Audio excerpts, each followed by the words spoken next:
Voilà, je suis Timoko Dro Kobe, professeur anglais. J'ai été bénévole au lycée de Biakouma depuis fin 2008 et j'ai servi là-bas de manière assidue. Et malheureusement, je n'ai pas été pris en compte dans l'intégration à la fonction publique et je suis dans le désarroi. Et c'est pour cela que nous sommes organisés. Étant donné que M. Maman Lansine est notre responsable qui se bat pour notre intégration, nous avons tenu à ce qu'il soit là aujourd'hui pour nous informer de vive voix quant à l'avancement de notre dossier au niveau du gouvernement de Côte d'Ivoire. Et nous sommes satisfaits. M. Maman est venu nous informer, nous prenons bonne note et nous espérons que les autorités ivoiriennes auront une oreille attentive envers notre situation. Oui, ça donne espoir. On était désespérés, on pensait que la cause était vraiment perdue, mais aujourd'hui, avec toutes les informations qu'on a données, avec la conférence qui a été faite, et le fait que les autorités ivoiriennes aujourd'hui sont activées pour pouvoir donc prendre notre situation en compte, on peut dire qu'on est satisfait, on a de l'espoir en tout cas. D'abord, je voudrais m'adresser à l'autorité compétente, qui est le ministre de l'Éducation nationale, Mme Camara, pour lui demander vraiment d'avoir une oreille attentive à notre situation. Certainement, ils ont déjà commencé, on ne sait pas à quel niveau nous sommes, mais nous leur demandons vivement de continuer à nous aimer et nous aider surtout, pour qu'un jour aussi on puisse avoir le sourire. Parce qu'on a servi l'État de Côte d'Ivoire, on a servi l'école ivoirienne, il y a des enfants qu'on a enseignés dans cette zone, qui aujourd'hui sont peut-être même des policiers, des gendarmes, même des enseignants, et donc nous sommes encore sur le tas, et nous voulons vraiment que nous soyons aussi intégrés dans notre tour, comme nos camarades qui l'ont été premièrement. À notre président, je dis beaucoup de courage. Nous savons que le combat qu'il mène n'est pas facile, c'est un combat noble et en même temps difficile, mais que Dieu le soutienne et le garde dans toute cette démarche. Bonjour, je suis Maman Lansine, le président des enseignants volontaires du Grand Ouest. Je suis venu à Biakouma par rapport aux camarades de Biakouma. Ils nous ont fait appel pour qu'on puisse échanger la passée de nos dossiers. Et Dieu merci. Ils étaient tellement contents, on a d'être serein que quand le président de la République, il sait qu'il a écouté, il attend qu'à nos cris, nos SOS, nos pleurs. Et vraiment, d'un moment à l'autre, en tout cas, Dieu voulant, nous allons voir l'horizon bientôt. Environ 42 km de Mans.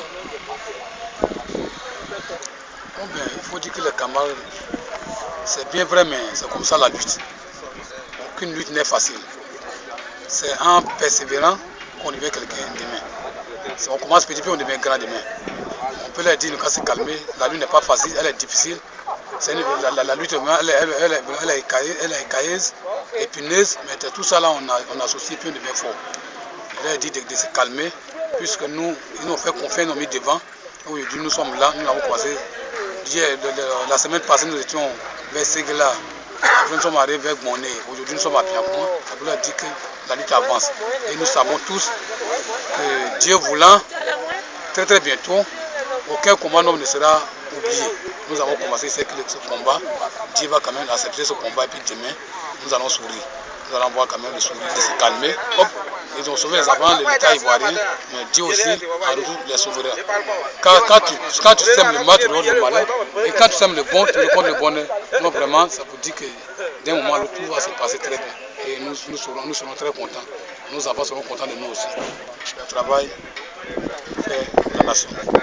Il y a un moment que ces enfants pleurent. Nous disons à nos mamans que les enfants pleurent. Aujourd'hui, nous savons que les mamans nous aident aussi, mais comme ça tarde, c'est pas facile. Quand quelque chose tarde, à arriver les enfants deviennent aussi nerveux, mais alors que c'est comme ça un enfant qui a faim, il peut crier. Si on avait les mots, on a déplacé des mots à son endroit qu'elle nous explique, c'est les enfants. Parce que quand tu cherches, tu peux tout dire. Mais néanmoins, les soukras, quel est un penchant sur nos cas. Nous disions de nous aider. Quand nous souffrons, c'est le calvaire. Actuellement, nous avons les enfants qui vont à l'école. Nous sommes dans la maison des gens qui nous ont payé. Quand on parle d'un enseignant volontaire qui, à la fin du mois, ne va pas au sol, c'est pas facile. C'est un calvaire. Nous disons d'avoir que nos cris, nos propos quand même puissent être quand même saisis par la ministre pour qu'elle puisse faire quelque chose pour nous. Est-ce qu'elle peut voir le président de la République, le père de la nation, pour qu'ensemble, ça puisse quand même nous serons souris un jour. Je suis très sûr et nous avons confiance, nous avons foi aux autorités compétentes de la Côte d'Ivoire, au président de la République et son gouvernement. Nous avons foi, nous avons confiance en eux. Nous savons que nos SOS, nos cris seront entendus. Je vous remercie d'avoir donné cette opportunité pour qu'on puisse s'exprimer. À vous aussi, vous remercie, car la presse aussi, c'est la presse qui nous accompagne à tout ce que nous faisons. Puisque grâce à la presse aujourd'hui, on est écouté partout. Donc on remercie les hommes de la presse. Que Dieu vous garde longtemps pour nous. Que Dieu bénisse la Côte d'Ivoire.